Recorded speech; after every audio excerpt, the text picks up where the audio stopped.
নমস্কার দর্শক বন্ধুরা। আচ্ছা, আপনারা কি আগামীর কথা ভাবতে ভাবতে অর্থাৎ ভবিষ্যতের কথা ভাবতে ভাবতে আজকের দিনটাকে মুহূর্তটাকে নষ্ট করে ফেলছেন এবং মনকে ভারাক্রান্ত করে তুলছেন এমনইভাবে যাতে মনে একদম শান্তি নেই?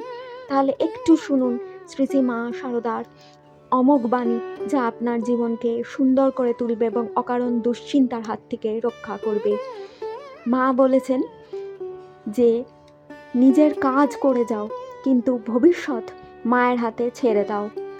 এখন এই বাণীটির মানে কি, আমরা কি সংসারে থাকবো বা যে যেখানে আছি থাকবো কিন্তু কোনো দায়িত্ব নেব না? মা কখনোই সে কথা বলেননি এবং বলতে পারেনও না। মা বলেছেন যে নিজের কাজ সঠিকভাবে করব, মনোসংযোগ করে করব, কিন্তু যে ফল, তার যে ফল, প্রত্যেকটা কাজের যে ফল আছে সেটি ঈশ্বরের হাতে ছেড়ে দিতে হবে। সেটি নিয়ে অযথা ভেবে সময় নষ্ট, মন নষ্ট, শরীর মনকে আমরা যেন কষ্ট না দিই। আমাদের তো নানা রকম চিন্তা আসাটাই স্বাভাবিক। ভবিষ্যৎ নিয়ে মানুষ যেহেতু আমরা জন্মগ্রহণ করেছি মানুষ হিসাবে, আমরা চিন্তা করতেই থাকি যে আমাদের শরীর ঠিক থাকবে তো, সংসার চলবে তো, এটি আমাদের প্রধান চিন্তা। আমাদের সন্তানদের ভবিষ্যৎ কি হবে, এই চিন্তাগুলি আসাই স্বাভাবিক। শ্রী শ্রী মা বলছেন যে চিন্তা মানে অবিশ্বাস করছি ঈশ্বরকে, তা নয়। চিন্তা যদি অতিরিক্ত পরিমাণে বেড়ে যায় তখন কিন্তু সেটি আমাদের শরীর মন উভয়কেই দুর্বল করে তোলে এবং নানা রকম রোগ ব্যাধি যন্ত্রণার সৃষ্টি করে। এবং এই চিন্তার দ্বারা আমাদের ভবিষ্যৎ তো ভালো হয়ই না, আমাদের বর্তমান নষ্ট হয় এবং আমরা নিজেদেরকেই নিজেরা কষ্ট দিয়ে থাকি। কাজেই এখনই চিন্তা করা বন্ধ করুন এবং মায়ের ওপর ভরসা রাখতে শুরু করুন। এখন এটি আপনারা ভাববেন যে এটা বলা সহজ, কিন্তু জীবনে প্রয়োগ করা তো খুব কঠিন। সেক্ষেত্রেও মায়ের উপদেশ মেনে চলুন। মায়ের উপদেশটি কি?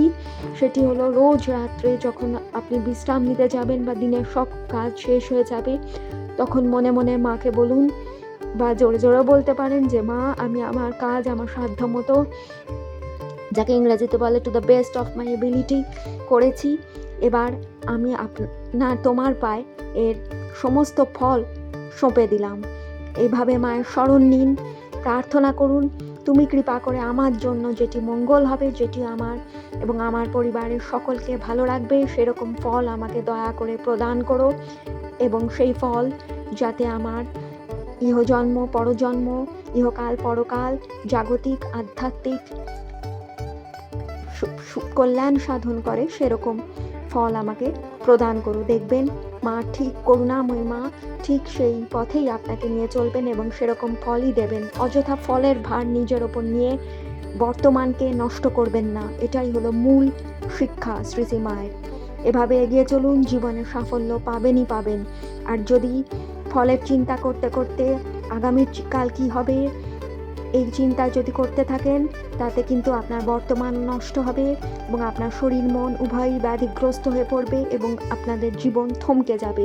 কাজেই এটি করবেন না। রোজ অভ্যেস করুন শুতে যাওয়ার আগে এটি বলার মাকে। দেখবেন যে মন অনেক হালকা হয়ে আসবে। রোগ ব্যাধি শারীরিক মানসিক যা কিছু হোক না কেন সেটি আর আপনাকে গ্রাস করতে পারবে না। কাজেই চিন্তা নয়, ভরসা রাখুন, মা আছেন।